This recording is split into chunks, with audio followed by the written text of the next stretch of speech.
Hey folks, hi there, this is Russ Longcore from PortableOnlineBusiness.com.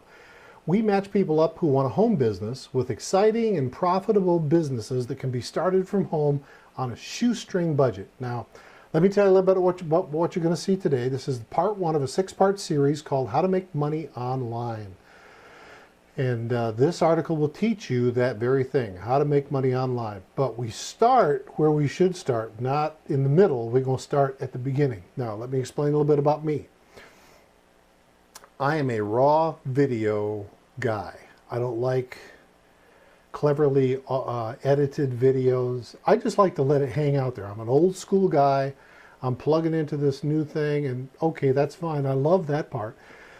But I just love raw video. So what you're going to see is me looking at you at the camera, but I'm also going to be looking down at the video screen, which is where my script is. So don't think I'm crazy, but I'm not a teleprompter kind of guy. I'm a raw video guy. I'm a guy I would read this off of a legal pad, but that's even, less cool than what I'm doing. So just hang with me and let's go through this. Now, you want to make money online, right? If you're looking at this video, you're looking for a home-based business.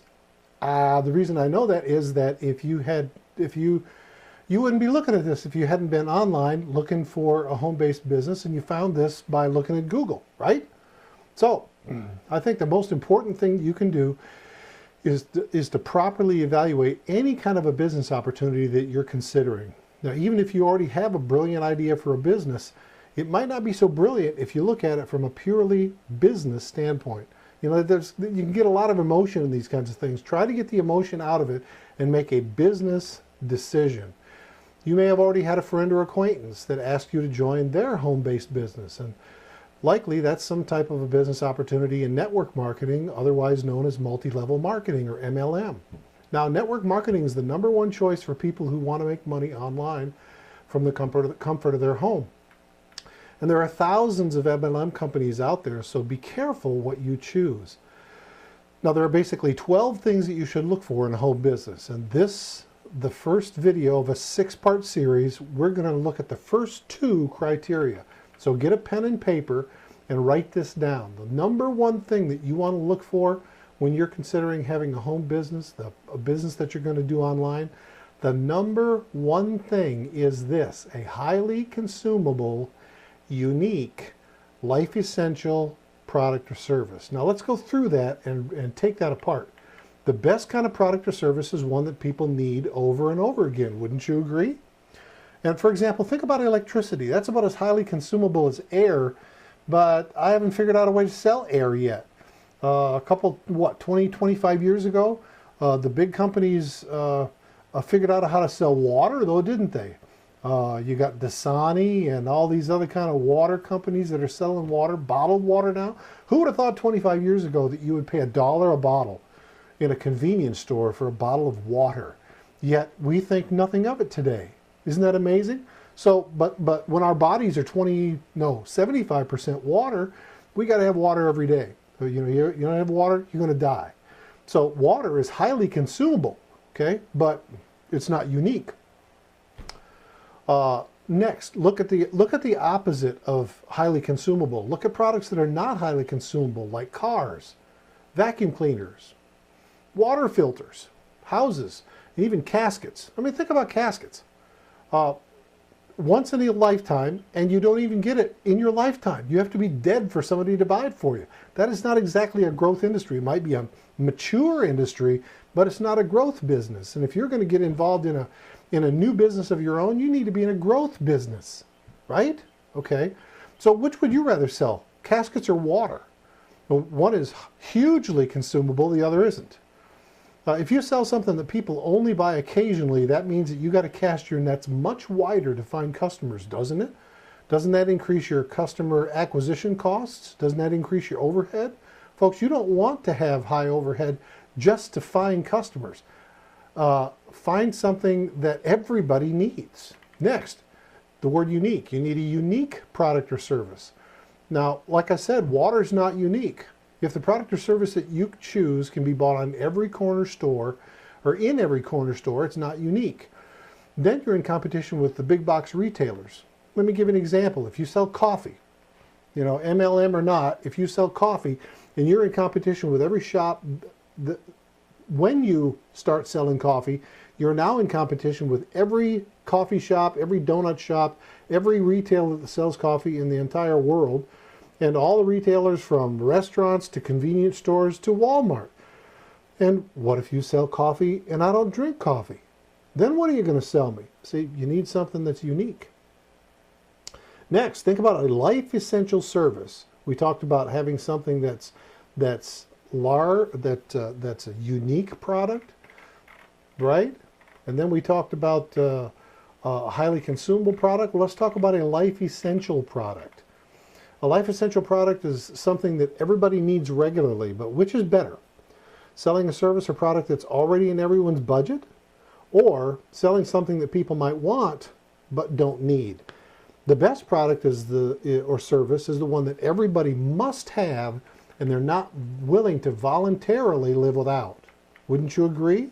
That means that when times are tough financially, your customers may stop spending money on things they don't need, but they'll still spend money with you. Think about your own situation. When you run to the end of your money and there's still a month left, you stop spending, don't you? Normally, if you don't have money, you don't make purchases. That means some merchant out there is not getting your sale because you don't have the money.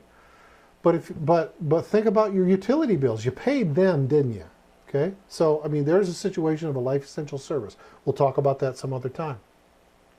So number one, we've talked about a life essential product or service, right? Number two, the number two criteria for any business that you're going to look at for a home business, something portable that you can do at home, is this: a large, growing, inelastic market demand. Now let's talk about each of those. The first word comes large. So you want a large market demand. Okay, duh. But there are lots of genius level products out there that very few people need. Let me give you a personal example. In 2007, I wrote this book.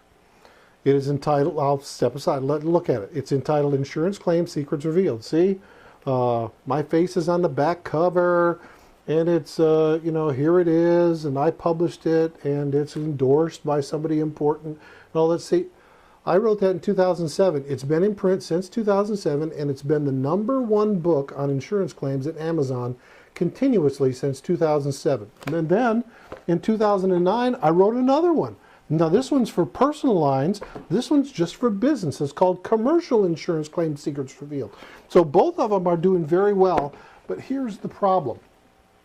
Over time, I learned that the only people that buy the book are people that are having problems with an insurance claim that's going badly. You know, they don't like the adjuster. They don't think they're getting enough money for their claim, and then to narrow it down even more, it's people that are having a bad problem with a claim that go online. See, I don't talk to people that aren't online, because how are they going to find me? I do my marketing online. So it's a great idea. I make a steady stream of sales week to week, but it's not enough for my family to live on. There's a market demand, certainly, but it's just not a large one. Now next, the word is growing. You want a growing market need. Well, what kind of things you can think of? Let's choose electronics for just a moment. What in electronics is growing? Well, cell phones are growing, right? Mobile phones, smartphones, tablets, all that kind of cool stuff. They're coming out with new stuff all the time. That's a growing market. Might want to consider that. But what's a shrinking market? What's the opposite of that? A shrinking market would be, for example, in electronics, pagers. You know, when I was 20 years ago, when I got involved in insurance claims, I carried a pager all the time. But I can't even find pagers anymore. Can you? Do you know where to buy a pager? I have no idea where to buy a pager. Used to see them all over the place. I used to see them in Kroger. Kroger would sell pagers 25 years ago. They don't anymore. They sell cell phones now. But the whole idea is, well, the other thing in electronics that's shrinking. As a matter of fact, it's pretty much already shrunk down to nothing. How about vinyl LP records? Try and find some place that sells new vinyl records. I mean, you can go to a used record store and still buy records, but you can't buy new ones because they don't make them anymore. And CDs are going away. I mean, CDs came and went in the last 20 years or so because they were better than vinyl records. but they're going away in favor of digital recordings now. So, so technology keeps going. Now, so choose a market that's growing. Choose a market need that is growing. And here's another thing about a growing market. Don't choose a product or service that's so new that you have to train your customers how to use it. That's just a pain. It adds to your overhead, which takes away from your profit. And here's the other bad thing that comes from it. If your customers don't learn it right from you, and they still want it, they'll bring your product back and get a refund from you, or they'll at least ask for one, and they'll go someplace that will train them. So, find something that your customers are already familiar with and sell that to them. Now the next word is inelastic, and everybody knows what elastic means. Elastic means stretchable. Well, what does inelastic mean then? It means it doesn't stretch, and here's how it relates to your business. You want something that doesn't go wildly up in a good market and plummet and go in the toilet in a down market, like real estate. I wouldn't be around real estate right now because it's been in the can since like 2006. That's a long time to recover. I'm not sure it'll ever recover from the balloon or the bubble that it was in before. You don't want something that is going to, you want something that's going to just stay here. It's just going to always, it goes up a little bit when times are good, but when times are bad, still there. Okay, that's what inelastic market need is, and that's what you want. Now that wraps up the first two criteria on how to make money online. In the next video, we're going to look at the next two, which is startup costs and overhead costs. Now, both of those things, first of all, startup costs can keep you out of business. If you're looking at something that costs thousands, tens of thousands, hundreds of thousands, or millions to get into, and you don't have that kind of money and can't borrow it, then you're not in business. But I can show you stuff that you can get into for pennies in comparison. And overhead costs. Overhead costs can drive you out of business in a short period of time if you don't have deep pockets. So next time, let's look at startup costs and overhead costs. And if you'll look just below this video, you'll see the next link to the next video. And so if you'll click on that, you'll go to the next video and we'll continue this conversation. Also down there, you'll find the link to Portable Online Business. If you want to see more about what we do at Portable Online Business, you can go down there and pick up that link, click on it, and come visit us. So, folks, this is Russ Longcore. I thank you very much for watching this. I look forward to seeing you in the next unit, and bye-bye for now.